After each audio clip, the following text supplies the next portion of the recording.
We can already see the impact of climateflation, as economists are now calling it. That stubborn inflation, the fact that we can't seem to get growth in our economies. This is the climate crisis. This is what it looks like. MP Clive Lewis' speech during Climate and Nature Bill, which then falls as MPs vote to end debate. What's your stand on it? Watch the full clip now.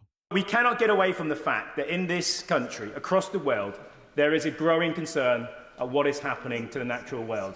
Today, we have a weather bomb off of our coast. I've never heard of that before in all of my 50-something years.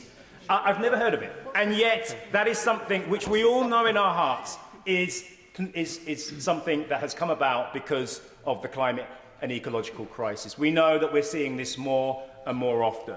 We understand that we're heading potentially into a dystopian future where food crises, water crises are going to become more and more frequent. We can already see the impact of climateflation, as economists are now calling it. That stubborn inflation where the basic staples of life, food, water, are increasingly becoming more costly. Many people increasingly becoming priced out of being able to buy and purchase the basic food staples they need. That has an impact on central banks and their duty, as we have given them that political obligation, economic obligation, to try to tackle inflation, this stubborn inflation that won't go away.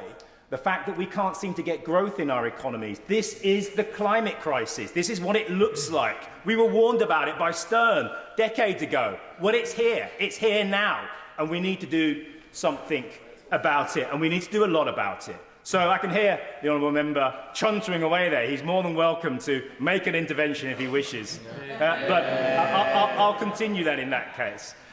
So we understand the situation. I thought the honourable member outlined very clearly, brilliantly in fact, the scale of the challenge before us, the fact that 47% of the biodiversity in this country has been completely obliterated. We're one of the most denuded when it comes to biodiversity and wildlife in the world.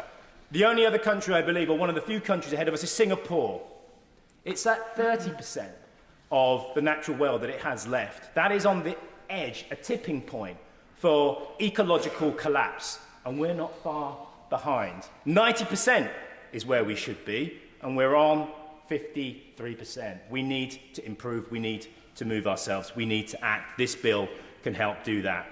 I wanted to talk a little bit about some of the things that I think have happened which we in this place still don't quite get, and that is the interconnectedness between climate and nature. I thought the honourable member discussed that very well. I wanted to tease out a little bit there in the fact that many of us now see tackling the climate crisis as an economic opportunity.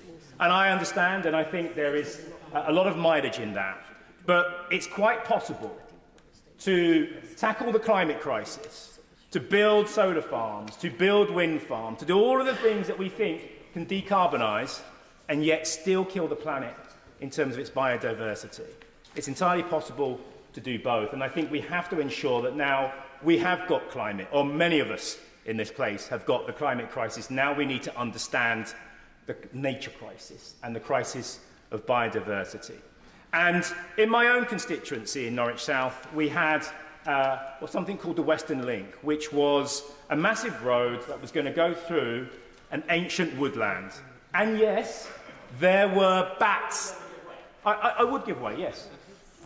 I don't want to give the honourable member a lesson in geography, but he will recognise that the Western Link Road is in my constituency and not his. Obviously, I like to expand the borders of Norwich South as far as possible. I will caveat that. I will caveat by saying it's a big issue in my constituency, and many of my constituents will use that road if it was ever to be built, which hopefully it won't be. I've opposed that, as have many people, and I think that road may now no longer be built because of public pressure.